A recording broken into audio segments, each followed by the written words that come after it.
Les premiers symptômes qui sont apparus étaient des grosses sueurs nocturnes durant la nuit, des problèmes digestifs, une alternance entre diarrhée et constipation, des ballonnements assez désagréables.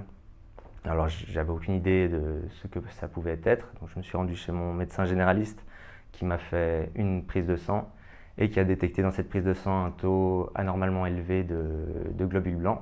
C'est plutôt des hommes après la cinquantaine et c'est environ 1 à 2 pour 100 000 habitants en Suisse. C'est une maladie qui est bien sûr qui est rare comme tous les cancers du sang actuellement. Le diagnostic a débouché à la découverte d'une LMC, une leucémie myéloïde chronique. Donc, la leucémie myéloïde chronique est une maladie chronique. On dit leucémie parce que les cellules circulent dans le sang. C'est clair que ça ne fait pas plaisir, enfin on commence à s'inquiéter. Le second diagnostic qui définit clairement que j'ai la leucémie est encore pire parce qu'on sait qu'on a la maladie, mais on ne sait pas à quel stade on est au moment où on nous le dit la première fois. Et il faut attendre quelques jours avant d'avoir cette information à la suite des différentes analyses. Si je me souviens bien, ça a duré à peu près 3 jours entre le moment où on a fait la première prise et le diagnostic final, qui a déterminé que j'avais une leucémie chronique et non pas aiguë. Mais pendant ces 3 jours, ce laps de temps de 3 jours, beaucoup d'inquiétudes. Forcément, on va se renseigner sur Internet, on regarde un peu les sites qu'on peut trouver, qui ont souvent des informations plutôt anxiogènes, enfin, qui vous plongent un peu plus dans la peur.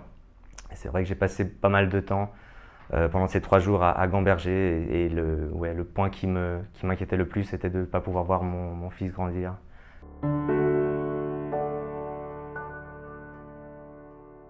C'est vrai que ma femme a eu des difficultés à encaisser le coup, mais tout comme moi, parce qu'elle est venue avec moi lors des différentes consultations, première consultation avec la doctoresse Simon, et les mots qu'on a reçus nous ont, elle et moi, réconfortés. Et c'est vrai que c'est un diagnostic très difficile à entendre parce que les termes font peur. Mais heureusement, maintenant, grâce au traitement, grâce à toute la recherche qui a été mise en place, grâce à l'accompagnement aussi des patients, au fait qu'on sait mieux traiter tous les effets secondaires, bien sûr, ça n'est plus du tout la même maladie qu'on traitait, comme je vous disais, il y a quelques dizaines d'années. Et c'est vrai que c'est ça qui fait plaisir.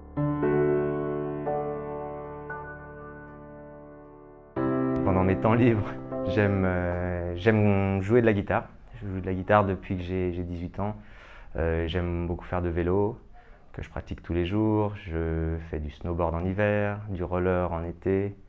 Et voilà, c'est un peu ce qui m'occupe en dehors de mon travail de comptable que j'effectue au sein d'une fiduciaire à Genève. Enfin, ce n'est pas une fatalité, je pense, d'attraper cette maladie. Ça génère des conséquences dans sa vie de tous les jours, mais qui sont finalement assez minimes. Donc ne pas trop s'inquiéter pour rien, ce serait peut-être le conseil que je pourrais donner aux gens qui contractent cette maladie.